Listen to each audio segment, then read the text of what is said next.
आइए बात करते हैं आज के मुख्य समाचार में देश भर की तमाम बड़ी खबरों पर एक नजर। केंद्र सरकार वंदे मातरम को कानूनी संरक्षण देने की तैयारी में है। मीडिया के मुताबिक राष्ट्रीय गीत के अपमान को दंडनीय अपराध बनाने के लिए नया विधेयक में 3 साल का सजा का प्रावधान किया जा सकता है। सरकार का मानना है कि राष्ट्रीय प्रतीकों की तरह राष्ट्रीय गीत को भी कानूनी सुरक्षा मिलनी चाहिए। राजस्थान के विश्वविद्यालयों में अब मराठी भाषा की पढ़ाई भी शुरू होगी। मराठी भाषा और साहित्य को बढ़ावा देने के लिए राज्यपाल के सामने प्रस्ताव रखा गया था, जिसे मंजूरी मिल गई है। अब राज्य के विश्वविद्यालयों में मराठी अध्ययन केंद्र स्थापित किए जाएंगे और शोध कार्य को भी बढ़ावा दिया जाएगा। संसद के मानसून सत्र से पहले रक्षा मंत्री राजनाथ सिंह के आवास पर एनडीए की अहम बैठक हुई। बैठक में गृह मंत्री अमित शाह, जेपी नड्डा और कई वरिष्ठ नेता शामिल हुए। इस दौरान आगामी सत्र में सरकार की रणनीति और प्रमुख विधेयकों को लेकर विस्तार से चर्चा की गई।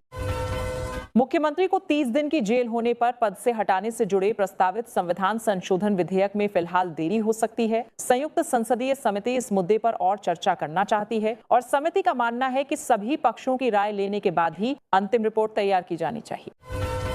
देश में 1 से 16 जुलाई के बीच कोरोना के करीब 339 नए मामले सामने आए हैं। न्यूज एजेंसी पीटीआई के मुताबिक सबसे ज्यादा 115 मामले केरल में दर्ज किए गए हैं। इसके अलावा कर्नाटक, महाराष्ट्र, दिल्ली, तमिलनाडु और अंडमान निकोबार समेत कई राज्यों में भी संक्रमण के नए मामले सामने आए। ईरान और अमेरिका के बीच बढ़ते तनाव का असर वैश्विक व्यापार पर भी दिखने लगा है। हॉर्मुज जल डमरू मध्य में जहाजों की आवाजाही काफी कम हो गई है और सामान्य दिनों की तुलना में केवल लगभग 10% जहाज ही गुजर रहे हैं। पंजाब दौरे पर पहुंचे प्रधानमंत्री नरेंद्र मोदी ने राज्य में विकास परियोजनाओं की सौगात देने के साथ चुनावी बिगुल भी फूंका। पीएम मोदी ने आरोप लगाया कि केंद्र सरकार पंजाब के विकास के लिए जो फंड भेजती है उसका सही इस्तेमाल नहीं हो रहा और राज्य के बजट में लूट की जा रही है। तेलंगाना के एक सरकारी अस्पताल में एक महिला ने खड़े खड़े बच्चे को जन्म दिया। घटना का वीडियो सामने आने के बाद अस्पताल की व्यवस्था और लापरवाही पर सवाल उठने लगे हैं। महाराष्ट्र के उप मुख्यमंत्री एकनाथ शिंदे और एनसीपी शरद गुट के नेता जयंत पाटिल के बीच हुई मुलाकात ने राज्य की राजनीति में हलचल बढ़ा दी है। बैठक में वरिष्ठ नेता जितेंद्र आव्हाड भी मौजूद रहे। हालांकि दोनों दलों की ओर से इसे सामान्य मुलाकात बताया गया है। कोलकाता एयरपोर्ट परिसर में बनी बाकरा मस्जिद को हटाने के फैसले का विरोध लगातार बढ़ता जा रहा है। पूर्व टीएमसी विधायक सिद्दुल्ला चौधरी ने हजारों लोगों के साथ प्रदर्शन करने का ऐलान किया है। हालात को देखते हुए प्रशासन ने इलाके में धारा 144 लागू कर दी है। ओडिशा के पुरी में भगवान जगन्नाथ की विश्व प्रसिद्ध रथ यात्रा का दूसरा दिन भी उत्साह के साथ मनाया गया। इस दौरान आपातकालीन सेवाओं को सुचारू रखने के लिए आरएसएस कार्यकर्ताओं ने मानव श्रृंखला बनाकर एम्बुलेंस कॉरिडोर तैयार किया, जिसकी काफी सराहना हो रही है। प्रधानमंत्री नरेंद्र मोदी ने हरियाणा के जींद से भारत की पहली हाइड्रोजन ट्रेन को हरी झंडी दिखाई। ये ट्रेन जींद और सोनीपत के बीच करीब 89 किलोमीटर का सफर 2 घंटे में पूरा करेगी। इस बीच प्रधानमंत्री ने कहा कि दुनिया के कई हिस्सों में तनाव और युद्ध जैसे हालात हैं, लेकिन भारत विकास और आधुनिक तकनीक के रास्ते पर लगातार आगे बढ़ रहा है। उत्तर प्रदेश के संभल में अवैध निर्माणों के खिलाफ प्रशासन का बुलडोजर अभियान जारी है। सरकारी जमीन पर बने इमामबाड़े और मजार को हटाने की कार्रवाई की गई। पूरे इलाके में किसी तरह का तनाव न फैले, इसके लिए भारी संख्या में पुलिस बल और प्रशासनिक अधिकारी मौके पर तैनात रहे। राम मंदिर चढ़ावा चोरी मामले में जांच के दौरान नया खुलासा हुआ है। सूत्रों के मुताबिक एक वॉशरूम से नकदी का बंडल बरामद हुआ है। जांच में यह भी सामने आया है कि एक गार्ड को 400 रुपये मिले थे। पुलिस अब यह पता लगाने में जुटी है कि मामले में नकदी वहां कैसे पहुंची और इसके पीछे कौन लोग शामिल हैं। राजस्थान के दौसा में प्रेम विवाह करने वाले एक जोड़े को खाप पंचायत के फरमान का सामना करना पड़ा। लड़की पक्ष पर 21 लाख रुपए का जुर्माना लगाया गया है और जुर्माना नहीं देने पर सामाजिक बहिष्कार की धमकी भी दी गई है। वहीं दंपति ने प्रशासन से सुरक्षा की मांग की है। मध्य प्रदेश के कटनी में मुख्यमंत्री मोहन यादव ने देश की सबसे लंबी वाटर टनल का निरीक्षण किया। उन्होंने कहा कि इस परियोजना से किसानों को सिंचाई, उद्योगों को पानी और आम लोगों को बेहतर सुविधाएं मिलेंगी। सरकार इसे प्रदेश की बड़ी विकास परियोजनाओं में से एक मान रही है। हरियाणा के गुरुग्राम में अवैध रूप से रह रहे 13 बांग्लादेशी नागरिकों को हिरासत में लेकर डिपोर्टेशन की प्रक्रिया शुरू कर दी गई है। पुलिस की निगरानी में उन्हें बांग्लादेश सीमा की ओर भेजा गया है। गुजरात एटीएस ने संगठन जैश-ए-मोहम्मद से जुड़े 5 संदिग्ध आतंकियों को गिरफ्तार किया है। जांच एजेंसियों के मुताबिक आरोपी टाइम बम बनाने की साजिश रच रहे थे। इस बीच सभी आरोपियों को 8 दिन की रिमांड पर भेज दिया गया है और उनसे पूछताछ जारी है।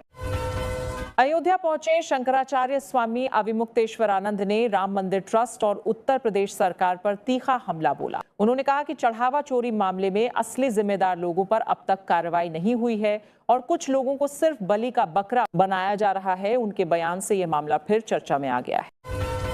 भाजपा के पूर्व सांसद बृजभूषण शरण सिंह ने अयोध्या के हनुमानगढ़ी में नमाज पढ़े जाने के दावों को खारिज कर दिया है। उन्होंने कहा कि हनुमानगढ़ी में कभी नमाज नहीं पढ़ी गई। साथ ही उन्होंने दावा किया कि हनुमानगढ़ी का निर्माण एक मुस्लिम व्यक्ति ने कराया था, जिसका जिक्र वहां लगे शिलालेख में भी है।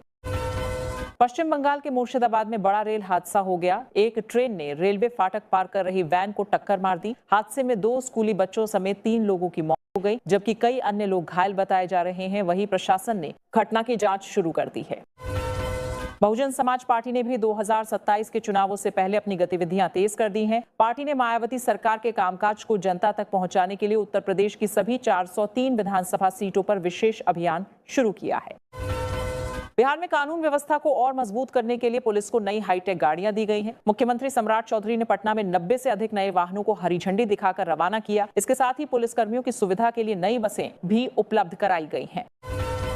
उत्तर प्रदेश के शामली में मुख्यमंत्री योगी आदित्यनाथ ने विपक्ष पर तीखा हमला बोला। उन्होंने कहा कि जो लोग आज आस्था और धर्म की बात कर रहे हैं, वही लोग 2017 से पहले जय श्री राम बोलने वालों पर लाठियां चलवाते थे और गोलियां चलवाते थे। मुख्यमंत्री ने कहा कि आज प्रदेश में कानून व्यवस्था और धार्मिक स्वतंत्रता दोनों मजबूत हुई हैं।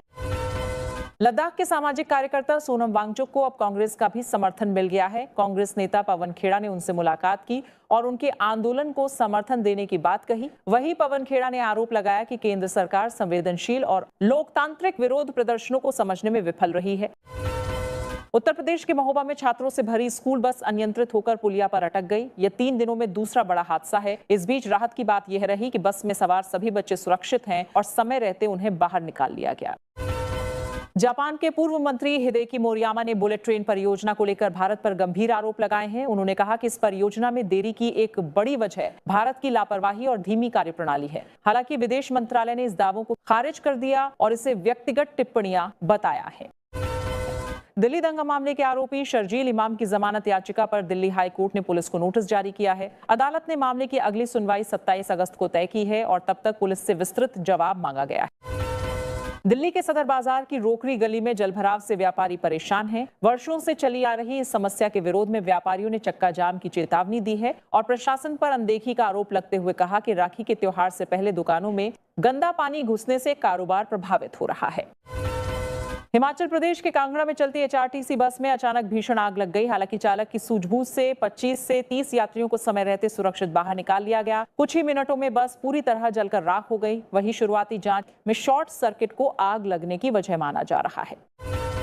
उत्तराखंड की हड़कीदून घाटी के 5 गांव पिछले 10 दिनों से बाकी इलाकों से कटे हुए हैं। लोगों को जरूरी सामान और राशन के लिए भारी दिक्कतों का सामना करना पड़ रहा है और कई ग्रामीण जान जोखिम में डालकर जेसीबी की मदद से नदी पार करने को मजबूर हैं।